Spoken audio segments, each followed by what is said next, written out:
Welcome to day 2 of our adventures in the city of Luxor. Today we're taking a journey to the west bank of the Nile River to explore the mysterious Colossi of Memnon, the majestic temple of Hatshepsut, and the legendary Valley of the Kings. Good morning. Today is our last full day in Luxor. Right now we're just walking to the train station to purchase train tickets for the day train tomorrow from Luxor back to Cairo. And I believe it'll be about a 10-hour train ride. So we're expecting anywhere from 10 to 12 hours, depending on any delays. It's gonna cost about 800 Egyptian pounds each. And yeah, so we're just heading to the train station now. Now we're just walking to the public ferry, which we're going to take across the Nile in order to go to Valley of the Kings.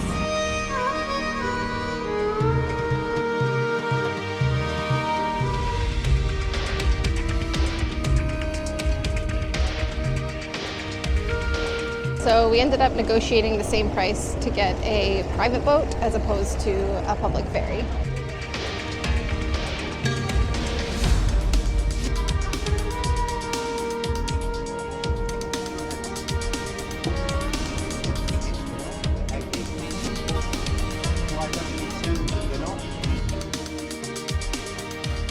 All right, so we've haggled him down. It's going to be 350 Egyptian pounds for us to have a driver to take us around to the 3 main sites that we want to see here. And then he's doing the boat ride included in that price as well.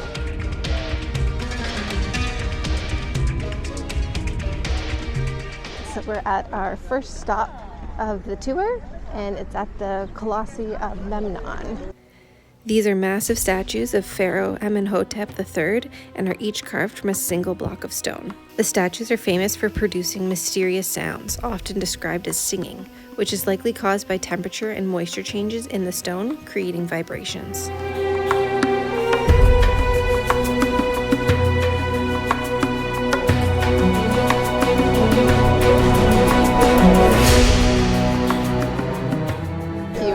Not have guessed, you walk through a bazaar before getting to the entrance for Hatshepsut. So we just got tickets to see the temple of Hatshepsut, and it was 160 Egyptian pounds each. Now we're just seeing about taking a golf cart to get to it because it's pretty far out. You can see it's all the way over there. We just purchased our our golf cart ticket. It's 10 Egyptian pounds each for round trip. You definitely could walk there. It is a bit far, and because we're also doing Valley of the Kings, and that'll be a lot of walking, and the sun is very hot. We're just gonna do this. I'm gonna say this is definitely worth it. I mean, it's $1, 50 cents per person. 50 cents per person to get driven. And I mean, is it really that far? No, but like I said before, we're doing Valley of the Kings after this, and it's going to be a lot of time outside in the sun, so we can limit a little bit of the walking line.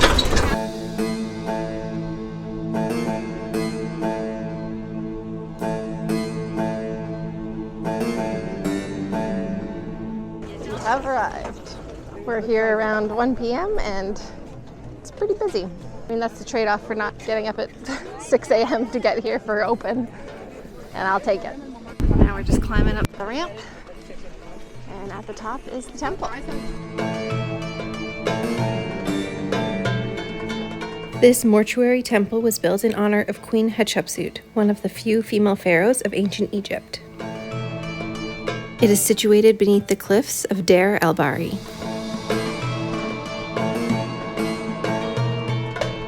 This temple is known for its stunning architecture, colorful paintings, and the inscriptions that provide valuable information about the reign of Hatshepsut and the ancient Egyptian civilization.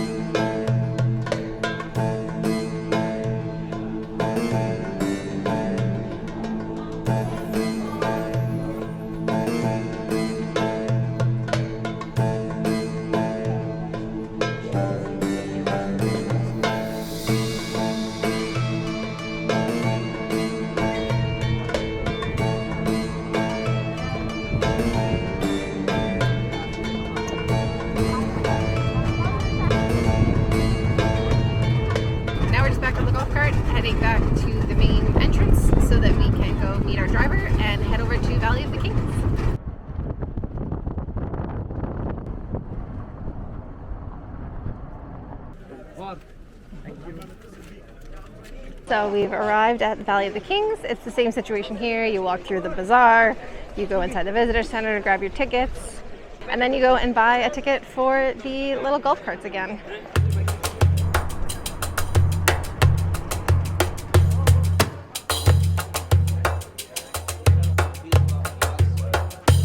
We just got off the golf cart and we're now at the Valley of the Kings.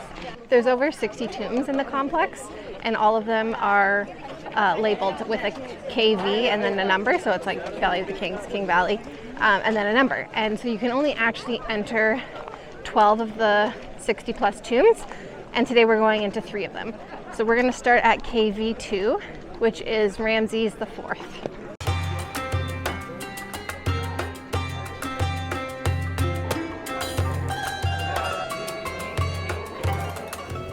King Ramses IV reigned for a relatively short time of 6 years in the 12th century BC. The sarcophagus sits in the burial chamber under paintings of the goddess Nut, who would offer protection over the pharaoh as he entered the afterlife. The corridors are filled with well-preserved, colorful paintings and inscriptions, making this one our favorite of the 3 tombs that we saw. The next tomb will be KV7, and it's the tomb of Pharaoh Ramses II.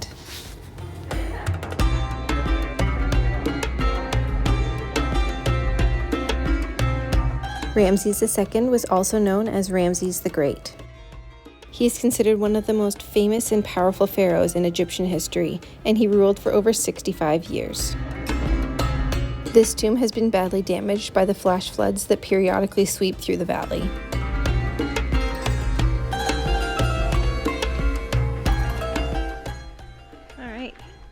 So KV14 is our last stop. It's a pretty hot day today. I think it's around 23 degrees Celsius, so it's hot. And I mean, there is a bit of a cool breeze, but it's sweating. But it's interesting because you go down into the tombs and it's stagnant air. So you're just sweating profusely, and then you come back up and it actually feels almost cool outside for a few minutes.